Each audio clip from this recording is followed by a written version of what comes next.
This podcast is brought to you by Board Gosh Energy, helping you know your power. For me, knowing your power starts at home, understanding how everything runs, how much energy you're using, and how you can take control of it. Installing solar panels on our own home has been one of the best decisions we've made for managing our electricity usage and costs. Seeing how much electricity is being generated, even on cloudy days, gives you a real sense of empowerment. Bord Gáis Energy is one of Ireland's most trusted names in solar, energising Ireland for 50 years, and with their expert team guiding you from day one, you're not just installing solar panels, you're unlocking a cleaner, smarter way to power your home. Get your free solar estimate online today at bordgashenergy.ie and use the code HG500 for €500 off your solar install.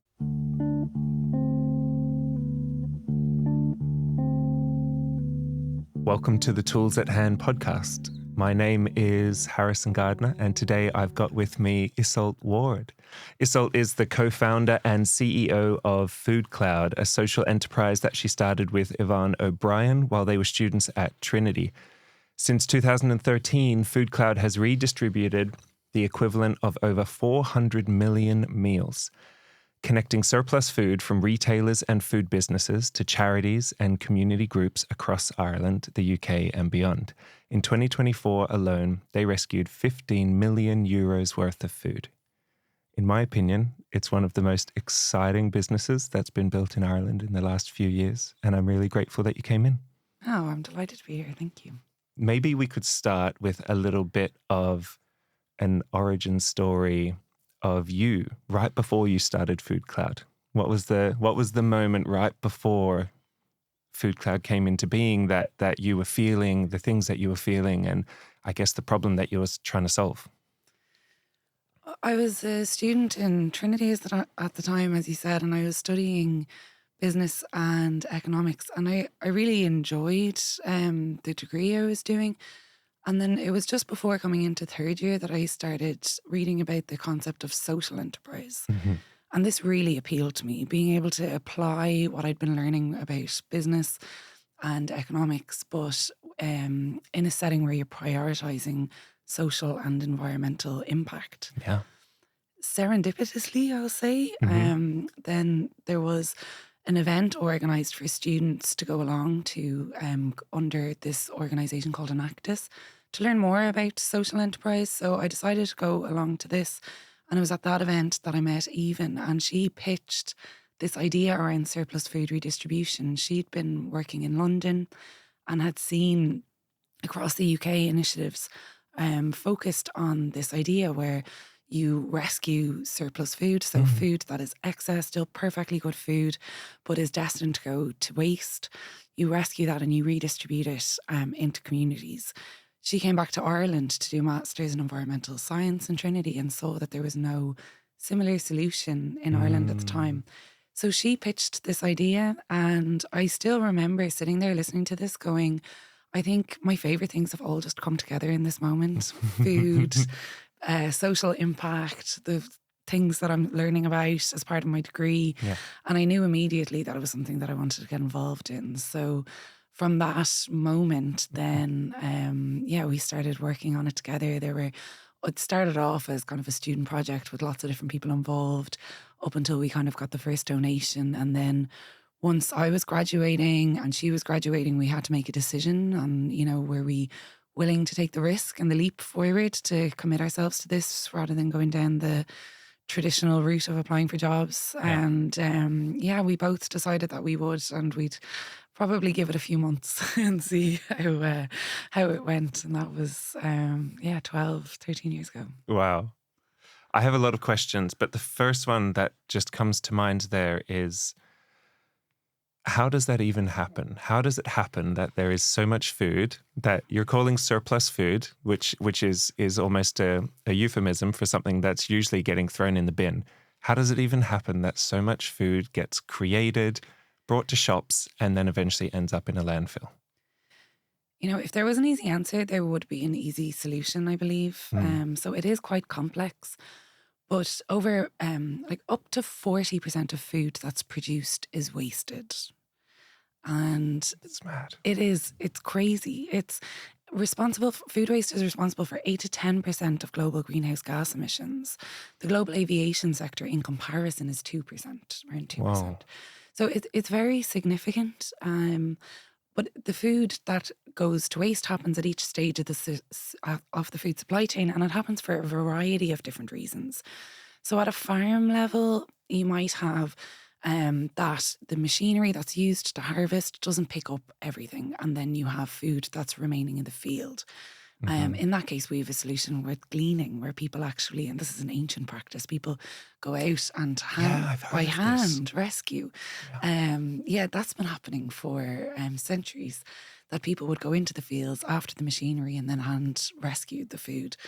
So just one example, but then you'll have the different specification requirements. Can we talk about gleaning just for a second? Yeah, of course. So the idea is that the machine goes through and does the machine's job, and then people come through and basically collect all the waste that the machine missed. Yeah, because it's just being efficient, or because it just drops a few things on the way? Well, if you think it's not going to be able to pick absolutely everything up, just by the nature of machinery.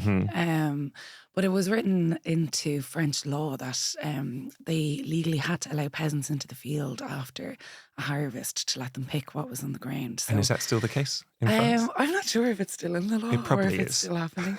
I always thought that it didn't happen here because of trespassing laws, do you know? So we're kind of a bit funny about that type of thing. But since we've started organising gleaning, we've a lot of farms that participate, and it's brilliant because you get volunteers out for the day, and we do it with a lot of corporate partners as well. And the feedback, it's, if you're used to sitting at a desk all day, the opportunity to go out in a field, first of all, experience what's left in the field. So like to see the food that's there and understand a bit more why at this very early stage in our supply chain, this amount of food is going to waste.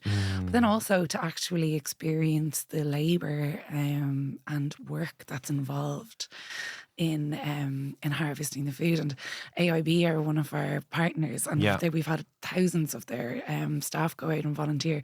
And one of my favourite quotes that I got back from one of the volunteers was that the next day she was sitting at her desk and she found it difficult to type because her fingers were stiff from picking carrots from the field all day. And that feeling is going to stay with that person, and they're like, I'd say the amount of carrot waste in that person's life has gone down dramatically. But it's an amazing process for someone to go and do that, to go and glean a field, and they're kind of growing their empathy, not only for how hard the work is, but also how much waste there is. They're getting both sides of it. They're not getting this one-sided view of how terrible is waste. They're also saying like, well, I get why we use the machine, because this is hard and it hurts, and I don't want to do this every day. That must be a really amazing experience for people. Absolutely. And it does, that's the very beginning of the supply chain. And you're already seeing that volume of waste. And there's different reasons at every stage why food. Let's talk through some of the other reasons. Where else does it happen? So the food gets to a processing plant, I suppose, after a farm. But even before that, once the food is harvested by the machinery, it'll be graded. So it'll be graded into the grade A, which will be retail. Then you'll have grade B, C, and if you were shopping in a supermarket, you rarely see a forked carrot or a broken carrot or a wonky carrot. And that's where the grading comes in. So that already then will, some food will end up going to animal feed in that case. And really, food that's grown for humans should go for human consumption, ideally. Like animal feed is better than waste, but humans eating the food is even better. And then after that, you go to manufacturing, and there's a lot of different reasons, like overproduction. So often just to make sure that they don't underproduce, because if you underproduce, there could be an economic loss for the producer. And there are tight margins in the food industry. So often people may produce intentionally 10% extra food just in case something goes wrong. Yeah, makes sense. And that then is And going they have to... quotas they've got to meet, and I'm sure suppliers expect to get the right amount from them, and they've Absolutely. got to keep that all good. So there you've got some inbuilt kind of systems that create a level of waste. Then you can have things that go wrong. So there might be a mistake in the production line. Sometimes things can go wrong in the labeling and the packaging, and it would be too expensive and not viable for them to relabel and repackage it again. So at each stage, you can find different reasons. The food then goes into a supermarket, and you'll often, I'm sure lots of people are aware of the reduced to clear aisle that you see in Tesco supermarket or other supermarkets now. And that's food that is still perfectly good. Any of us can purchase it and consume it that day or freeze it down and use it at a later date, but they won't be able to sell that the next day. Right. And therefore, if it's not sold that day, through all their best efforts of reducing it, it will end up going to waste if it's not donated. Yeah. And that's also where you've dates come into consideration. So you've got use-by dates, which are to do with food safety and legally important to follow. But then there's best before dates, which are quality marks. So bakery, bread, fruit and veg often have these best before dates, which literally mean it is better to eat it before this date, but it's still okay to eat it afterwards. Yeah. Do you know? And there can be a lot of confusion for people around those different dates. So some people might perceive a best before date to actually be a food safety mark. And the supermarkets won't sell things past their best before date as well. So there's a lot of different reasons and a lot of different complexity. And it is why you do need a variety of different solutions at each stage of the supply chain. So what stage does FoodCloud come in and intercept? Every stage? Every stage, yeah. Every stage except for household. So we're not redistributing food from houses. Yes. Which there is a lot of food waste at home. So hopefully people listening will be more mindful and reduce their own food waste. But before it gets to the house, every stage we have a solution. Okay. So from the gleaning that we mentioned to redistributing from farms into either our warehouses or directly into local communities, manufacturing, distribution, and retail as well. So our goal is that if you work at any stage of the food supply chain, we should have a solution that makes it as easy as possible for you to donate your surplus food. And we want to reassure businesses that we try and do it in a way that's very efficient, so it doesn't cost them. It's easy and it's safe. And I think that's very important. But normally once a business tries it and gets involved and then hears about the impact that food is actually having, often very directly in their local community, they see that actually the reward in terms of that social impact is always worth any effort that's involved in donating. Of course. You said some statistics there comparing food waste to the aviation industry. Can you tell me the two numbers again? So food waste is 8 to 10% global greenhouse gas emissions, and the aviation sector is around 2%. Yeah, it's amazing. It never sat right with me when it was almost a decade ago now where suddenly there was this big push, at least around my community and people I knew, that we shouldn't fly anymore because of the greenhouse emissions, which it was something we had control over. It was something we could make a choice about, and I understand it. But as someone who learned everything I know about the world by being in different countries and experiencing different cultures, the idea that was our go-to solution to stop global warming was for us just to stop traveling and stop experiencing other places really broke my heart. And it really wasn't something that felt like the right answer to me. And it's amazing. Like no one was talking about food waste. I know you were, Yeah, but 10 years ago but I hadn't heard about it yet. And it's amazing. It's amazing to think the things that we give up because they're, I guess, closer to our control, but all the other things we lose at the same time. Well, when we started working on FoodCloud and I started learning, I only learned about the problem of food waste when I started working on FoodCloud. It was Even who was studying environmental science who really understood. And food, we wouldn't have wasted food at home, so it was definitely something I was raised to love leftovers, and food waste wasn't something that happened very often. So I did have that mindset, but I didn't actually understand that there was so much food going to waste and that it resulted in such a negative environmental impact. Yeah. And what was amazing and shocking was that that was the case broadly across, not like across the general public, but also even in the food industry. Mm. And it was often because food waste was considered a monetary loss. Yes. And, food can be relatively cheap. So people thought, like, if I throw away that apple, I'm losing 20 cent. Mm. But actually, there's a much greater cost that we didn't Mm. realize. And Yeah. that is the environmental and the social impact Mm. that food, the negative environmental impact, and the loss of the potential positive social impact Mm. that it could have that could have been created by rescuing that food. So I think that was a huge piece of kind of education that we had to do in the early days. But I will say now there is a much stronger awareness. Yeah. We used to have to start every conversation explaining that food waste happened, Mm-hmm. that it was a problem, that it Mm-hmm. created this negative impact. Mm-hmm. Now we can skip all of that, and it's really just convincing people that this is the right thing to do, and it's easy and it's safe and it's, a beautiful thing to get involved with. Yeah, absolutely. And I, I really appreciate the idea that you're trying to make it as easy as possible for food to leave waste streams and to find a home somewhere. And I guess I want to ask, is there a danger of when you give a path out of it? Obviously, the problem is further Yeah. back in the line that we're creating too much food. We've built this system that there is all this surplus. If it was more scarce, we would not be so free with it, right?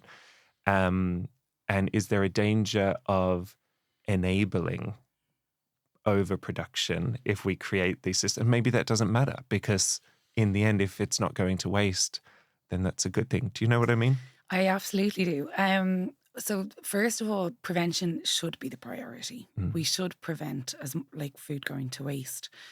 Inevitably, given the global food system that we all currently are part of, Mm. there will be some waste by design. Mhm. And it is really important that we have very good, robust solutions for redistribution so that when that does occur, we can redistribute the surplus food. Mm. But prevention should be the priority. And really, I think what we have seen is often businesses, by donating their food, actually become more aware of the food that is in this stream within their operations, and then proactively start to reduce it Yeah, because it's better for business. It is better for them from a cost point of view if they of actually don't course. create the waste to begin with. Yeah. So we do see a lot of actions like that, where businesses will be donating a certain volume and over time that reduces. And really, our Mm. role then is to continuously find new businesses to bring on and make sure that we are working with a wide variety of different businesses and Mm. that we're always bringing more and more businesses on board Mm. so that the volume that we're redistributing to charities can at least stay consistent, if not grow. So it is a constant balancing act, but we do have to make sure that we do promote prevention as well. Mm. And it's also important that there are many different types of solutions that are tackling the food waste problem, not just food redistribution. So you'll often see different organizations setting up around helping businesses better measure their food waste, better track their food waste, and ultimately with the goal of preventing it. Um, an organization actually that was started by two former FoodCloud employees Mm. called Positive Carbon Mhm. work in the hospitality sector, and they have technology that can support the reduction of food waste in Okay. kitchens. So it is, given the complexity of the problem and the fact that it's happening across the supply chain, it's important that we have many different solutions, that some are Mm. focused on prevention, some are focused on redistribution, Mm. some are focused at even anaerobic digestion. Like, it's not ideal, Right. but if it is destined for waste, anaerobic digestion is a lot better than landfill. So it is important that we see that there is need for many different types of solutions, but that we always try and optimize, and prevention is ultimately where we should end Yeah. up. Anaerobic digestion is turning the food waste into gas or capturing the Yeah. gas that would be created from that food waste and then doing something useful with that gas. Yeah, so using that as energy. Yes. Yeah, Yeah. so it's not, again, prevention is better, feeding people is better, Yeah. composting is better, but Yeah. anaerobic digestion is then better than landfill. And it is kind of Yeah. not like being aware of that, the kind of food waste pyramid and Yes. knowing Okay. at what stage we should be aiming for. Yes. Yeah. Yeah. I mean, the anaerobic digestion thing, it sounds like a small thing you do with the last bit of food that's there. But when you look at the world right now and the energy crisis that there is Mm, and our energy sources and where all those things go from, the fact that food waste can be turned into energy, into a fuel that we use for different things, it's obviously a valuable resource as well. It's not nothing. absolutely. And a lot of the food out of the 8 to 10% global greenhouse gas emissions that are created, a portion of that food is inedible anyway and wouldn't be Yes. fit for redistribution. Yeah. So having those other solutions in place Mm, is important. yeah. Cool. I've heard FoodCloud be described as almost a software company before, and you obviously studied business. But talking to you and from what I've read about FoodCloud and learned about, it seems as much a relationship business. Like you're building relationships, you're connecting people, you're this interlocutor between all these different pieces of a puzzle that needs to get put together. Which of those, I guess, titles feels most apt to you, and where do you spend your most time in it? That's an interesting question. Like, it's all part of it. So the technology, we developed our own bespoke technology that enables businesses to very easily donate their food to Mm-hmm. communities. It allows them to trace the food, which is really important for food safety. It allows them to make the interaction between them and the local community seamless, so they can notify the Mm, community. A community partner can accept it or reject it, and it's really kind of streamlining that process. But at the end of the day, it's the human connection that happens at the very end that makes it possible and sustains it. yeah. And it's those relationships where so many more brilliant things actually come from. So, um, when people start sharing food within a community, it is a Mm, brilliant foundation for strong relationships. And you'll often see that the businesses and the charities that are working together within these communities through food redistribution will end up doing so much more together mm, because of the relationships they establish. And it's one of the things that I love about our work in Food Cloud, that every day we're creating thousands of these connections, and mm. these connections are founded on sharing food. And that's something that's very special. And I think what we find from, we work with large multinational retailers like Tesco, but within the Tesco store, it's a local person that's there Yeah. and working in the store, and Yeah. they And they have they thoughts and feelings and about all this stuff they interact with as well. and every day then they're interacting with somebody in their local charity to donate this food, and they might know that person because it's all within one local community. Mm, So it is, I think it's a global solution in terms of the impact that we're having, but it's hmm. really driven by local people and what's happening within local communities. And the technology is really important to enable that, because we can track donations happening across 5 countries, thousands of them, all within the space of a few hours. And it's really important for data, for food safety, that we can see all of that. Yeah. But we know what's really happening on the ground is what's really special. And it's all of those connections. Wow. So alongside this software that makes it accessible and easy for people to make this decision and donate this food and redirect it, there must be a physical side to it as well. The food has to get from the shops to the charities or to the distribution centers. And do you manage that side of it as well? So, our technology solution allows charities to go directly to businesses and Okay. collect food. Yeah. And that's how it's working across the 5 countries that we're in at the moment. Mm-hmm. But in addition to that, in Ireland, we also have 3 warehouses, and that's what allows us to get really large quantities of food. So when food becomes a surplus further up the supply chain, so at Mm-hmm. farm and manufacturing, it often comes in pallet loads. And there Mm. aren't many organisations that would have the storage capacity, transport to deal with, multiple pallets of yogurts, for example. Yes, of course. So we have refrigerated and frozen vehicle transport. We've fridges and freezers in our warehouses, and we've an amazing team supported by an amazing team of volunteers as well who help us every day in collecting and delivering and storing larger quantities of food. So we have a warehouse in Dublin, in Cork, and in Galway, and that is really what enables us to have a solution at each stage. So Yes. where we can, the food will go directly to a community partner, but when there's larger quantities, then we have the opportunity to collect or have that delivered, store it, and then break it down into more manageable quantities for our community partners. Yeah. Could you talk to me a little bit about energy poverty? Food poverty. Because I've been thinking a lot about capital recently, and how when we think of capital, we think of money. We think of money as the tool that we use to do everything that we need to do. But the more time I spend in the social enterprise world, the more time I spend working with communities, you start to realize there's many forms of capital. It's not just about money. Money doesn't solve all your problems. And the things you need are not always something you can buy.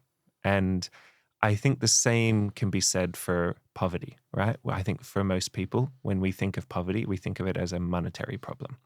But there's so many types of poverty. And food poverty would be one of those types of poverty that money could solve it, but there are other ways to solve it as well. Is that something that you guys? I mean, you work with people who are in food poverty in the country, right? Yeah, I think food poverty, it is poverty, and it is because people don't have enough money to purchase the food that they need. But I think also, in addition to food, when you think about food poverty, there can also be access, education, and other supports that can really help people address challenges that they have around food poverty. Providing food to people is a really good support. And what we find is a lot of our community partners will provide food, but they'll also provide other supports to people alongside that food. And in some cases, the community partners' big focus is helping people who don't have enough money to buy food and don't have enough food, and giving food out to them is the primary goal. And they'll do that, but they'll also provide them with other potential educational supports. But then a lot of organisations also use food as a tool to build trust with people in the community who might have other challenges and need support. So a lot of the time, people might have challenges with addiction. They might have special need for different supports for education, or different challenges in their own personal circumstances, where the community sector and community partners are really well placed to step in and support. But finding those people and reaching out to them and building the trusted relationship that's really needed to provide that support, food can act as a brilliant tool there. Yeah. So I think there's definitely a challenge in Ireland, I believe, in that we don't fully have an awareness of the amount of poverty that is within our communities. Like, there's 1 in 11 people are experiencing poverty in Ireland, 1 in 5 children. So I don't think there is a strong enough awareness around the problem, the complexity, the systems that are, in some ways reinforcing a lot of these problems for people. But also, I think there is fantastic work being done by community partners across the country. And I think providing food is definitely a strong tool that helps with the support that can really benefit people within communities. Absolutely. I mean, food is just such a part of being human and connecting with each other and feeling safe and secure, even just in ourselves. And for most of us, if we're 3 hours past the time we were expecting to eat, things can get very ropey, and we can get very short, and we can make really bad decisions and have really bad interactions. Absolutely. And I And think, like, if you're worrying about where your next meal is going to come from or where your kid's next meal is going to come from, mm, you probably have a very long list of worries. And if we can mm, play a small role in alleviating that worry, mm, I think it's a really valuable thing that we can do. yeah, And doing that through community partners who understand their communities, who understand the needs of their communities, is a really great way to deliver that type of support. mm, And I think we work with over 600 different community partners across the country. wow, And they really do understand the needs of their communities. And I think that local support and that local understanding mm, can be really beneficial when you're delivering support to people and understanding the complexity, the problems that people are really facing. I think it comes well when it's from that very local community. yeah. It's not a one size fits all No. solution for everyone. It's going to be tailored to different parts of the country, different communities, different backgrounds, all these things. And you're right. You know what you said there, that if you're worried about where your next meal is going to come from, like of that long list of problems that someone might be facing, food is often going to be the most urgent one, because it has to happen multiple times a day for every family member. It's there all the time. So yeah, it's amazing. A quick thank you to Board Gosh Energy for supporting the podcast. Their Know Your Power platform is all about giving you more confidence and control around your energy usage at home. For me, installing solar panels has delivered exactly that: lower electricity bills, greater efficiency, and the peace of mind that comes with generating your own power from the sun. If you've been thinking about solar, take the next step in taking control of your energy and visit boardgoshenergy.ie for your free solar estimate. And don't forget to use the code HG500 for €500 off your solar install. Let's talk about the fact that FoodCloud is a social enterprise, and the two of you coming out of college and deciding, rather than starting a business, which you could have, FoodCloud could have been a normal limited company, but instead you started a social enterprise, and you went a different direction, and you're still a social enterprise, still. Yeah, and we're a registered charity, Yeah. and a social enterprise, Mm-hmm. and that means we're registered. We're a formally registered charity in Mm-hmm. Ireland, but we also generate some commercial income. So there's a balance between the amount of Sure. philanthropic kind of grant income that we rely on, and also we have some commercial income streams. So um, when we started FoodCloud, we did consider the two different routes Mm. available for us in Mm. registering as a commercial entity or going down the route of registering as a non-profit. The social enterprise wasn't really a legally established Mm. entity in Ireland, so it was really one or the other. But we knew we always wanted to have we always wanted to be a social enterprise, so we always wanted to have a mixed income model, Mm-hmm. and we felt that that was very important. And then the next question really was, which legal route would best support our mission, our vision that we Mm-hmm. wanted as founders, Mm-hmm. and also enable that mixed income model. And at the time, and still to this day, going down the route of registering as a charity is really what made the Mm. most sense for us. Mm. We're very driven by the impact. We both even did accounting and law before she did environmental science. So, we Mm. both had an education in business, and understood and felt strongly about the benefits of bringing that into how we run FoodCloud and how we set up FoodCloud. Mm. But ultimately, we wanted to make sure that the impact that we were focused on and the mission and vision of the organisation were very strongly enshrined in how we worked. Yeah. And that was something that being registered as a charity really enabled. Mm. When we were setting up the most important thing for us was making sure that we could have a really strong network of community partners who benefited from the solution.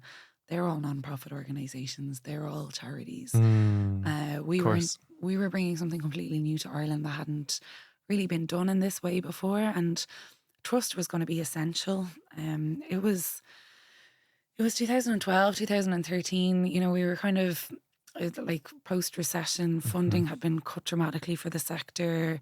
They were still seeing increases in need and increased demand for their services. It was a really challenging time for the sector. And from when we started, before we registered as an organisation, we spent a lot of time going out and speaking to different charities and understanding how this could support them. Would this work? Do they have any kind of feedback or ideas for us?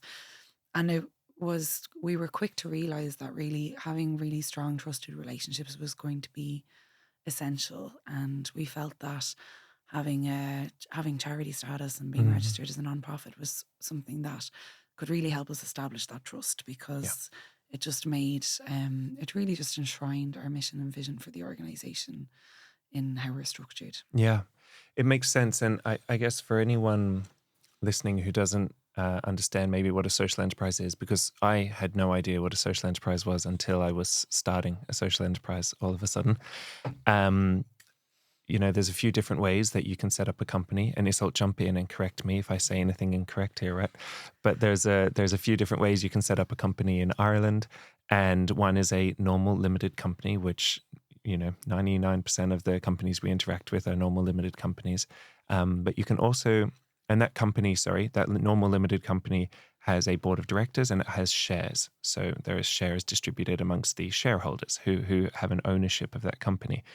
And then there's another form which you can set up, which is a company limited by guarantee.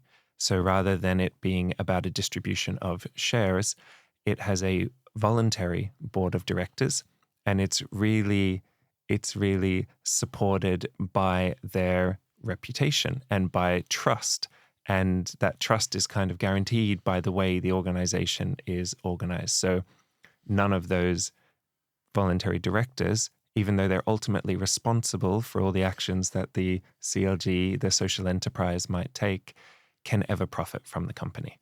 And that layering is what makes it trustworthy and what makes sure that the people who are ultimately responsible can never profit from it. And then that's the pathway to then becoming a charity in Ireland. I just wanted to add that in for anyone who was like, what's a social enterprise? What are they talking about? Did I say anything wrong there? No, it was good. And I think one of the, like for us, what also really makes us a social enterprise is how we approach income, and having a mix. So we have more commercial relationships with some of the businesses that we work with, where they will pay for us to deliver a good service around managing food redistribution for them, to make sure that it's done safely, that they get good data, etc. And they're established as a type of commercial relationship where we get income from that. We also have other services.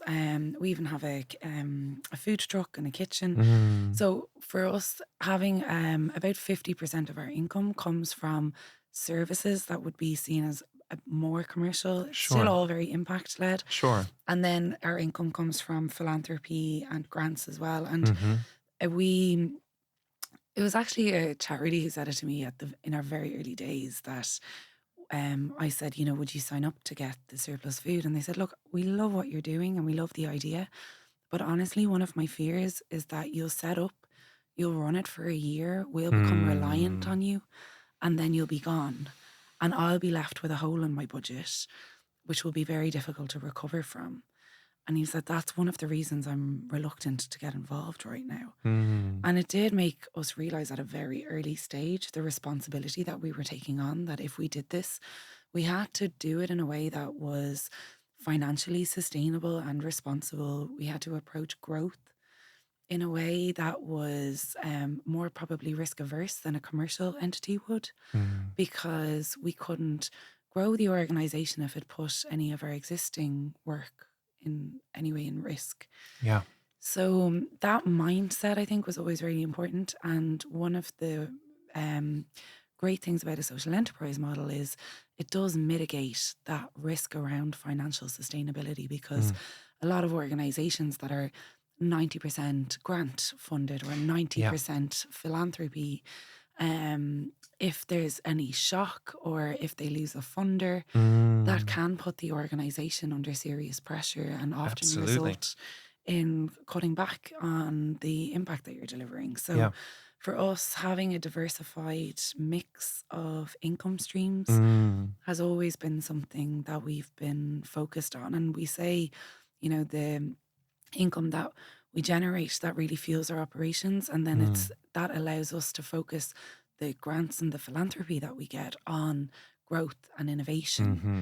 Mm-hmm. And we do Yeah. believe it makes a better proposition for everyone. The businesses that we work with benefit from a much greater social impact Mm. working with us versus a commercial entity. Yeah. The people who are kind enough to donate Mm-hmm. philanthropically or corporate partners Mm-hmm. or through grants, they benefit from the fact that they're supporting a much more resilient organization Yeah. because of that mix of income. So we do really see that that is an important part of how we work. Mm. And it is something that you do need to constantly kind of come back to and focus on. Of course, yeah, it makes so much sense. And it's the only way that you can be sustainable as an organization. You can't be completely reliant on people's goodwill and donations and different funds that might come up. It's the most sustainable route. The route that's going to keep you around is one that has you providing a service that you get paid for as well. And then all of that money, no matter the income stream, it all comes into the same organization, right? And all of that, it's all still managed in the same way. It's just different ways of earning revenue Yeah. as an organization. Yeah, it makes a lot of sense. So what would you say to someone who is finishing college right now and has a great, ambitious, crazy idea that they want to make happen in the world, or see a problem that they want to create a solution for? What would you say to them right now? What should they do? It's a good time to start something. Um, we always kind of joked in our early days that because I was I went from being a student to like a startup social enterprise. Um, I went from having very little money to having very little money, so there was no big there wasn't a big leap or change in my lifestyle. Mhm. So from that point of view, like you might be prolonging your journey Mhm. towards having a steady income, but Mm. if there's a time in your life that it's probably easier to do that, it is at that point That's in true. many ways. Yeah. So just from that point of view, but then also, I think getting out and talking to people about the idea that you have is really important. Mm. People are very kind with their time. If you reach out, and that feedback at a very early stage is very important as well. So Mm. I always think it's important as well. Like, what is the problem that you're trying to solve, and being very focused on that problem, so that then when you get feedback, you might have an idea of how the solution might work. Mm. But being open minded to learning from the people that are close to the problem that you're trying to solve, so that you can adapt the solution. So, like, Mm. practically for us, when we first launched FoodCloud, we focused on cafes. Mhm. But actually, the feedback we got from charities on the first few donations was, kind of leftover soup and sandwiches isn't as valuable as food that would, say, be donated from a supermarket. And it Sure. meant very early on, pivoted from speaking to from speaking to cafes Mm. to speaking to supermarkets, and that was Mm. really when the solution started to grow. But it was important for us to actually go out and speak to the charities and say, we believe in food redistribution, we believe in tackling food waste and food insecurity. Mm. Um, we have an idea of how that could work, Mm. but we actually really want to hear your feedback. Mm. So that was important. But then Also, we spoke to the Food Safety Authority of Ireland very early on. We were able to speak to the Environmental Protection Agency. So it was important to have those conversations so that we could learn as much as possible. And you're also actually, and I don't think we realized it at the time, but you're starting to build a network at that Yeah. time of people who will then support you. Like, we still work with the EPA, we still work with the Food Safety Authority. A lot of the community partners, a lot of those connections that we made in the first few months are connections that are still with us and still supporting us to this day. So I think sometimes people are reluctant to talk about their idea because they feel like it's not fully formed yet. They haven't done enough research yet. They're not far along yet. They're worried someone else might take it. There's loads of different reasons why people can hold back. But I think one of the most valuable things you can do is get out and speak to as many people as possible with an open mind about how you could improve the solution that you have to really address the problem you want to solve. That's such great advice. I remember my mum used to use this analogy that, I need to put my own mask on before I can help anyone else, really trying to encourage me to go to university after high school. And because it was my mum saying that to me, I definitely wasn't going to do it. And I went off. I went off and I went to Africa and spent all my money building houses for people and working over there. And it was the best decision I ever made because it was just what was in my heart. It was the work that I wanted to do. And it was the kind of lifestyle I was trying to start. And I would have just withered up if I'd gone to university. And that was my path, but it's funny. I really resonate with what you're saying there about going from no money to no money in your 20s is actually fine because you can really afford to be poor in your 20s. And now at this age, and I have 2 kids, the idea of suddenly having no money next year is very, very stressful, right? And it's not something I'm ready to jump into. And I would really struggle to do something like that or start an organization at this age with the commitments I've got. Absolutely. And I always really admire people that do take that leap at a stage where it is a bigger risk, because I do feel lucky that I was able to do it at that stage. You are on, like, the downside is you have a lot less experience and you're on a steeper learning curve than people who have had the opportunity to work in different companies or be part of different things.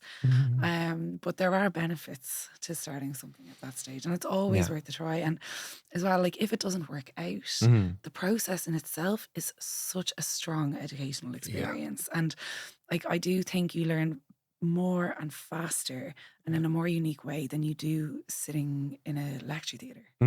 So if you start something and 1 year, 3 years, 5 years down the road, it doesn't work out and you end up doing something else ultimately, the education you get during that time will be nothing you could have experienced in any university or school.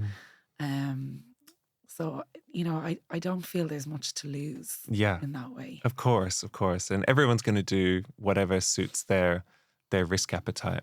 But maybe the message here is for the people who did put their own mask on first to invest in those young people who are taking all those risks and doing those things as well, because they're out there looking for support and looking for people to back these ambitious, crazy ideas, and they've got all this energy to put into it and all this time. So thanks so much for coming in. That was amazing. Not at all. I was delighted to be here. Thank you. Thanks for tuning in to the Tools at Hand podcast.